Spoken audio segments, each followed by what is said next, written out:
Hello friends, स्वागत है आपके अपने यूट्यूब चैनल एचपी शिक्षा में। तो फ्रेंड्स, आज हम डिस्कस करेंगे शास्त्री का पेपर जो कंडक्ट हुआ है 20 दिसंबर 2020 को। तो इस एग्ज़ाम को शुरू करने से पहले आपसे रिक्वेस्ट है, अगर आपने हमारे चैनल एचपी शिक्षा को सब्सक्राइब नहीं किया है तो प्लीज़ हमारे चैनल को सब्सक्राइब कर लीजिए। तो चलिए शुरू करते हैं। पहला क्वेश्चन है, महर्षि व्यास ने अपने किस शिष्य को ऋग्वेद का ज्ञान दिया था? तो ये जो ज्ञान दिया था वो दिया था पैल को। इसका ऑप्शन डी राइट हो जाएगा। अगला क्वेश्चन है, शाकल शाखा का संबंध किस वेद से है? तो इसका जो संबंध है वो है, इसका जो राइट आंसर होगा वो होगा इनमें से कोई नहीं। अगला क्वेश्चन है, वाजस्नेही संहिता किस वेद का दूसरा नाम है? तो ये जो नाम है वो है शुक्ल यजुर्वेद का। इसका बी ऑप्शन राइट हो जाएगा। वाजस्नेही संहिता का दूसरा नाम शुक्ल यजुर्वेद है। अगला क्वेश्चन है, माध्यनिंदन शाखा का संबंध किस वेद से है? तो ये जो संबंध है वो है शुक्ल यजुर्वेद से। तो शुक्ल यजुर्वेद इसका राइट हो जाएगा, ऑप्शन डी। अगला क्वेश्चन है, तेन त्यक्तेन भुजिंता वाक्याश का संबंध किस उपनिषद ग्रंथ से है? तो इसका जो संबंध है वो है ऑप्शन 1 से, ईशावास्योन उपनिषद से। अगला क्वेश्चन है, यज्ञ में होने वाले संभावित भूलों का परमार्जन किस ऋतुजय का दायित्व होता है? तो इसका जो ऑप्शन ब्रह्मा होगा वो राइट हो जाएगा, यानी कि ऑप्शन डी। अगला क्वेश्चन है, वैशंपायन ने क्रुद्ध होकर अपने किस शिष्य को स्व प्रदत्त ज्ञान वापस करने का आदेश दिया था? तो इसका जो राइट आंसर होगा वो होगा याज्ञवल्क्य। इसका ऑप्शन बी राइट हो जाएगा। अगला क्वेश्चन है, राणायणीय शाखा किस वेद से संबंध रखती है? तो ये जो संबंध रखती हैं वो रखती हैं सामवेद से। इसका ऑप्शन 1 राइट हो जाएगा। अगला क्वेश्चन है, वेद पुरुषों का नेत्र किस वेदांग को कहा गया है? तो ये जो कहा गया है वो कहा गया है ज्योतिष को। इसका ऑप्शन डी राइट हो जाएगा। अगला क्वेश्चन है, वेद में निहित कर्मों को क्रम पूर्वक व्यवस्थित करने वाले सूत्र ग्रंथ निम्न में से कौन है? तो फ्रेंड्स, ये जो है कल्पसूत्र है। इसका ऑप्शन बी राइट हो जाएगा। अगला क्वेश्चन है, बोधयान स्रोत सूत्र का संबंध किस वेद से है? तो इसका जो संबंध है वो है कृष्ण यजुर्वेद से। इसका ऑप्शन डी राइट हो जाएगा। अगला क्वेश्चन है, उद्गीत की व्याख्या करने वाले उपनिषद ग्रंथ का क्या नाम है? तो इसके जो ग्रंथ का नाम है वो है छांदोग्यो उपनिषद, यानी कि इसका ऑप्शन डी राइट हो जाएगा। अगला क्वेश्चन है, यज्ञवेदी के निर्माण की रीति का वर्णन किन ग्रंथों में मिलता है? तो इसका जो वर्णन मिलता है वो मिलता है शूलभ सूत्र में। तो इसका ऑप्शन बी राइट हो जाएगा।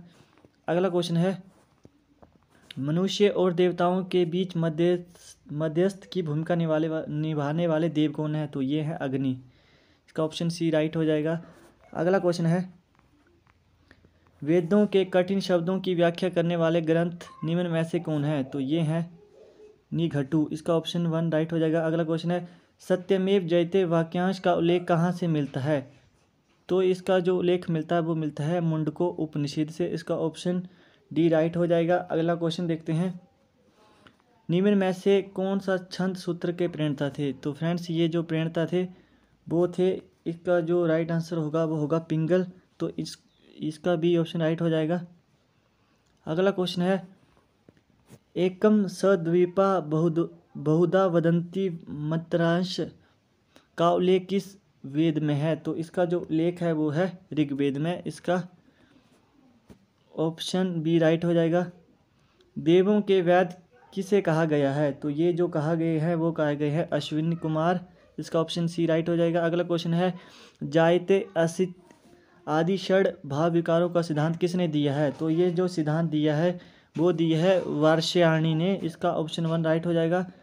अगला क्वेश्चन है, इव नु किल आदि आप क्या कहलाते हैं? तो ये कहलाते हैं फ्रेंड्स निपात। इसका जो राइट आंसर होगा वो होगा डी। अगला क्वेश्चन है, ह्रस्व वर्णस्य प्रयोगे संवृत्तम, इस नियम से ह्रस्व ह की प्रयोगावस्था क्या है? तो इसका जो राइट आंसर होगा वो होगा कृष्ण, यानी कि ऑप्शन 1। इसका ऑप्शन 1 राइट हो जाएगा, कृष्ण। अगला क्वेश्चन है, वह वर्ण है, तो ये जो वर्ण है वो है अंतस्थ। इसका बी ऑप्शन राइट हो जाएगा। अगला क्वेश्चन है, ऋषि वदित किस संधि का रूप है? तो ये जो रूप है वो है विसर्ग संधि का।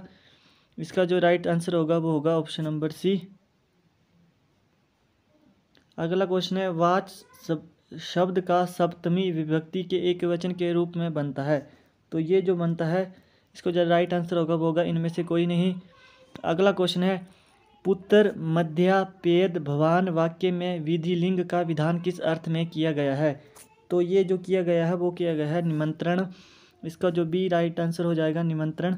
अगला क्वेश्चन है, हेतु मद भाव की प्रतीति होने पर किस लकार का प्रयोग होता है? तो ये जो लकार का प्रयोग होता है वो होता है फ्रेंड्स, इसका जो सही आंसर होगा वो होगा लरिंग लकार का, यानी कि सी इसका राइट हो जाएगा।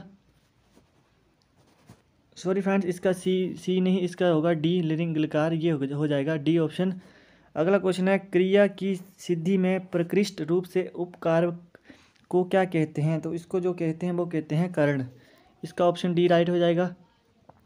अगला क्वेश्चन है, कारकीय नियमानुसार शुद्ध वाक्य का चयन कीजिए। तो ये जो है इसको जो राइट आंसर होगा वो होगा सतुंडले नादोनम, इसका बी राइट हो जाएगा।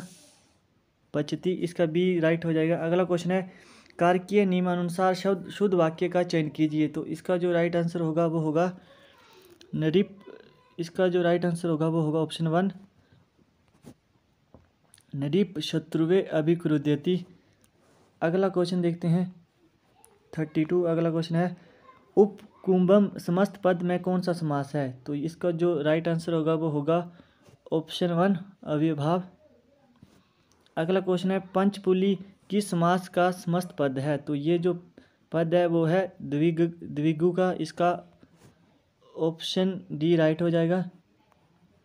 अगला क्वेश्चन है, चित्रगु समस्त पद में समास है। तो ये जो है वो है बहुब्रीहि, इसका ऑप्शन सी राइट हो जाएगा। अगला क्वेश्चन है, निम्न में से किन गणों की धातुओं के साथ विकर्ण का प्रयोग नहीं होता है? तो इसका जो राइट आंसर होगा वो होगा हमारे पास, इसका जो राइट आंसर होगा फ्रेंड्स वो होगा इसमें होगा इनमें से कोई नहीं, इसका राइट आंसर हो जाएगा। नहीं सॉरी फ्रेंड्स, इसका जो राइट आंसर होगा वो होगा अदादि, अदादि जुहो इत्यादि। तो इसका ऑप्शन सी राइट हो जाएगा, अदादि जुहो इत्यादि। अगला क्वेश्चन है, दम दब दा धातु का ये रूप किस लकार में है? तो इसका जो राइट आंसर होगा वो होगा लट लकार, यानी कि ऑप्शन 1, इसका ऑप्शन 1 राइट हो जाएगा।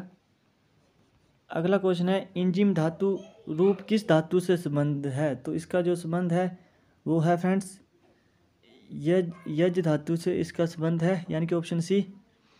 अगला क्वेश्चन है, निम्न में से संत संज्ञक प्रत्यय है। तो ये जो प्रत्यय है वो है श्रात्री शानिच, यानी कि इसका जो ऑप्शन सी होगा वो राइट हो जाएगा। अगला क्वेश्चन है, सुन सुनकर पढ़ पढ़कर इस भाव को प्रकट करने के लिए किस प्रत्यय का प्रयोग हुआ? तो ये इसका जो प्रयोग हुआ है वो हुआ है ऑप्शन बी रणमूल का, इसका बी ऑप्शन ठीक हो जाएगा। अगला क्वेश्चन है, कृष्ण एवं आचर्तीत कृष्णनीत में किस नाम धातु प्रत्यय का प्रयोग हुआ है? तो ये जो प्रयोग हुआ है वो हुआ है फ्रेंड्स किविप, इसका डी राइट हो जाएगा। अगला क्वेश्चन है, धातु में एकांश और आदि हल का होना किस प्रत्यय के लिए आवश्यक है? तो इसका जो राइट आंसर हो जाएगा वो होगा ऑप्शन बी। अगला क्वेश्चन है, क्रिया समी विहार किसे कहते हैं? तो इसको जो कहते हैं वो कहते हैं क्रिया का बार बार होना, यानी कि ऑप्शन बी। अगला क्वेश्चन है, नमयंती रूप है। तो ये जो रूप है वो है, इसका फ्रेंड जो राइट आंसर होगा वो होगा, इसका ये राइट आंसर हो जाएगा ऑप्शन 1। अगला क्वेश्चन है, स माम कथयति का कर्मवाच्य रूप है। तो इसका जो रूप है वो है तेन अहम कथ्यते, इसका डी ऑप्शन राइट हो जाएगा। अगला क्वेश्चन है, पाणिनीय शिक्षा में स्वरों की संख्या कितनी है? तो ये जो संख्या है वो है 13, इसका ऑप्शन 1 राइट हो जाएगा। अगला क्वेश्चन है, पाणिनीय शिक्षा के अनुसार उदात्त स्वरों का उच्चारण करते हुए हाथ कहाँ रखना चाहिए? तो इसका जो सही आंसर होगा वो होगा सिर पे रखना चाहिए।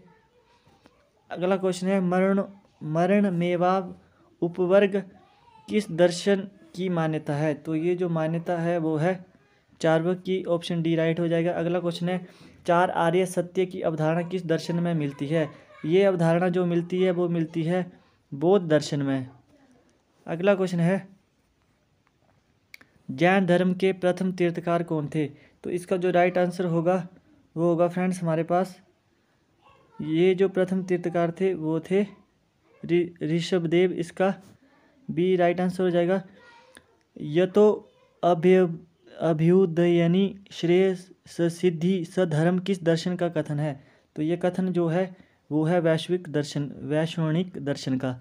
अगला क्वेश्चन है यत्रा वयवधारा विश्रांति स प्रमाण, ये परिभाषा उपलब्ध होती है? तो ये उपलब्ध होती है कणाद।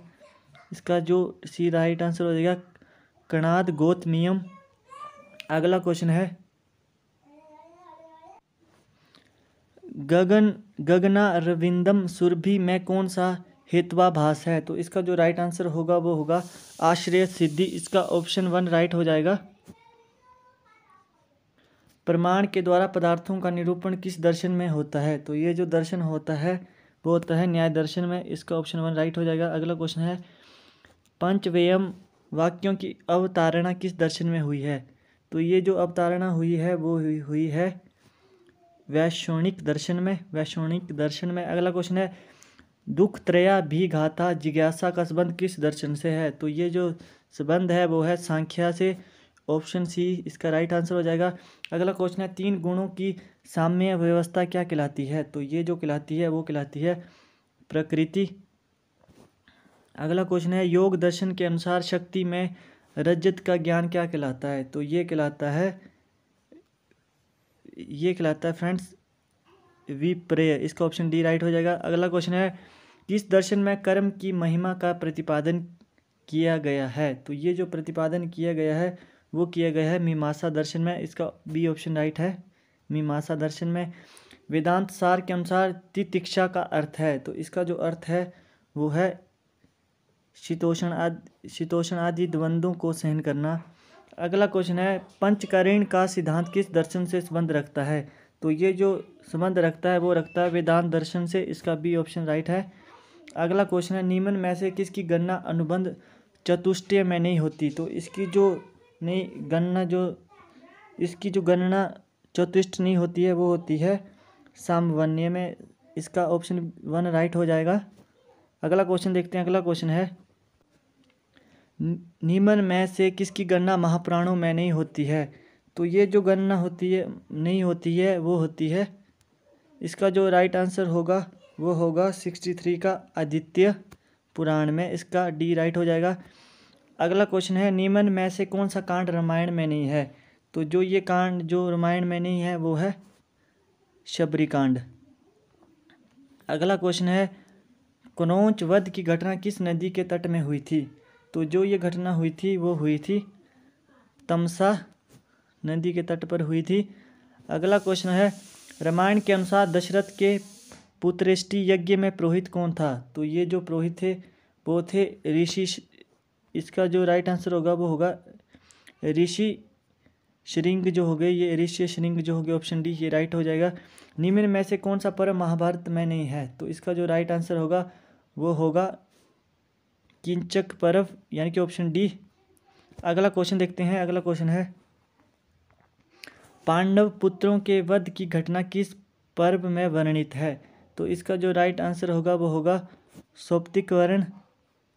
अगला क्वेश्चन है शंकुतलोपाख्यानम महाभारत के किस पूर्व में वर्णित हैं? तो ये जो वर्णित हैं वो है आदि पर्व में, यानी कि ऑप्शन 1 इसका राइट आंसर हो जाएगा। अगला क्वेश्चन है महर्षि वाल्मीकि लौकिक संस्कृत में किस छंद के आविष्कारक माने जाते हैं? तो ये जो आविष्कारक माने जाते हैं वो माने जाते हैं अनुष्ठम टुम के। अगला क्वेश्चन है निम्न में से दीपशिखा की उपाधि से अलंकृत कवि कौन है? तो ये जो है कालिदास हैं। इसका ऑप्शन 1 राइट हो जाएगा। अगला क्वेश्चन है सुंदरानंद महाकाव्य के रचनाकार कौन है? तो ये जो रचनाकार हैं वो हैं अश्वघोष। अगला क्वेश्चन है विदद्वेदोषधम किस काव्य ग्रंथ को कहा गया है? तो ये कहा गया है फ्रेंड्स, इसका जो राइट आंसर होगा वो होगा ऑप्शन डी नैषधीय चरितम को। अगला क्वेश्चन है किस कवि की वीणा को नारिकेल फल समिति कहा गया है? तो ये कहा गया है, इसका जो राइट आंसर होगा वो होगा फ्रेंड्स 74 का भारवी होगा, यानी कि ऑप्शन डी। अगला क्वेश्चन है हरिविजय महाकाव्य के रचयिता कौन है? तो इसके जो रचनाकार हैं वो हैं रत्नाकर, इसका राइट आंसर हो जाएगा। अगला क्वेश्चन है किस कवि ने बौद्ध दर्शन के प्रचार के लिए काव्य ग्रंथों की रचना की है? तो इसका जो राइट आंसर होगा वो होगा अश्वघोष, इसका अश्वघोष ठीक हो जाएगा, ऑप्शन 1। अगला क्वेश्चन है निम्न में से गीति काव्य है, तो ये जो काव्य है वो है मेघदूत, इसका ऑप्शन बी राइट हो जाएगा। अगला क्वेश्चन है मेघदूत में वर्णित है, तो ये जो वर्णित है वो है अलकापुरी, इसका ऑप्शन बी राइट हो जाएगा, अलकापुरी। अगला क्वेश्चन है व्रजंती द मुड़िदय पराभवम भवंती माया विशु ये न मायिन किरात जूनियम, ये कथन किसका है? तो ये जो कथन है ये है द्रौपदी का, इसका ऑप्शन डी राइट है। अगला क्वेश्चन है यजुर्वेद में किस नाटकीय तत्व को ग्रहण किया गया है? तो इसका जो राइट आंसर होगा वो होगा अभिनय। अगला क्वेश्चन है भास के त्रयोदश नाटक के खोजकर्ता हैं, तो ये जो खोजकर्ता है वो है T Ganapati Shastri, option B. अगला क्वेश्चन है भास के नाटक किस राज्य में मिले थे? तो ये मिले थे केरल में, इसका बी राइट हो जाएगा। अगला क्वेश्चन है गीत गोविंद के प्रणेता हैं, तो ये जो प्रणेता हैं वो है जयदेव, इसका ऑप्शन 1 राइट हो जाएगा। अगला क्वेश्चन है कर्पूर मंजरी है, तो ये जो है वो है सटक, ऑप्शन डी। अगला क्वेश्चन है शकुंतला के विपरीत भाग्य को शांत करने के लिए महर्षि कर्ण कहाँ जाते हैं? तो ये जाते हैं सोमतीर्थ, इसका ऑप्शन डी राइट हो जाएगा। अगला क्वेश्चन है या सृष्टिराध्याय में विधाता की आध्या सृष्टि क्या है? तो इसका जो राइट आंसर होगा वो होगा जल, ऑप्शन डी। अगला क्वेश्चन है इहम मदि कमोनोज्या वल्कलेनापी तंतवी किसके विषय में कहा गया है? तो 87 का जो राइट आंसर होगा वो होगा शकुंतला, ऑप्शन बी। अगला क्वेश्चन है दुष्यंत के पुत्र का प्रथम नाम क्या था? तो जो इनका नाम था वो था 88 का हो जाएगा भरत, ऑप्शन सी। अगला क्वेश्चन है मिट्टी की गाड़ी शीर्षक से किस रूप की रचना की गई है? तो जो ये रचना की गई है वो की गई है मृच्छ कट्टिकम की। अगला क्वेश्चन है स्वप्न वास वदंतम में स्वप्न दर्शन की घटना किस अंक में घटित होती है? तो ये जो घटित होती है वो होती है पंचम में, इसका ऑप्शन डी राइट हो जाएगा। अगला क्वेश्चन है चित्तर दर्शन अंक किस नाटक से संबंध है? तो ये जो है संबंध है वो है उत्तर रामचरित्रम। अगला क्वेश्चन है वेणी संहार नाटक के प्रणेता कौन है? तो इसके जो प्रणेता हैं वो है भट्ट नारायण, ऑप्शन डी इसका राइट हो जाएगा। अगला क्वेश्चन है निम्न में से नायिका रहित नाटक है? तो ये जो है वो है मुद्राराक्ष, इसका जो राइट आंसर हो जाएगा वो हो जाएगा फ्रेंड्स, इसका जो राइट आंसर होगा वो होगा मुद्राराक्ष, यानी कि 93 का होगा, ऑप्शन बी। अगला क्वेश्चन है महाश्वेता नामक पात्र का चित्रण किस ग्रंथ में मिलता है? तो इसका जो चित्रण मिलता है वो मिलता है कादम्बरी में, इसका ऑप्शन बी राइट हो जाएगा। अगला क्वेश्चन है शुंक नासोपदेश में वर्णित 4 अनर्थों में किसकी गणना नहीं होती है? तो जो ये गणना नहीं होती है वो होती है पटुत्व में। अगला क्वेश्चन है शुकानासोपदेश के अनुसार अजल स्नान क्या है? तो इसका जो राइट आंसर होगा वो होगा गुरुपदेश, ऑप्शन 1 इसका राइट हो जाएगा। अगला क्वेश्चन है कथा सरित सागर के लेखक कौन है? तो इसके जो लेखक हैं वो है सोमदेव, इसका डी ऑप्शन राइट हो जाएगा। अगला क्वेश्चन है लब्ध प्रणाश का संबंध है? तो इसका जो संबंध है वो है पंचतंत्र से।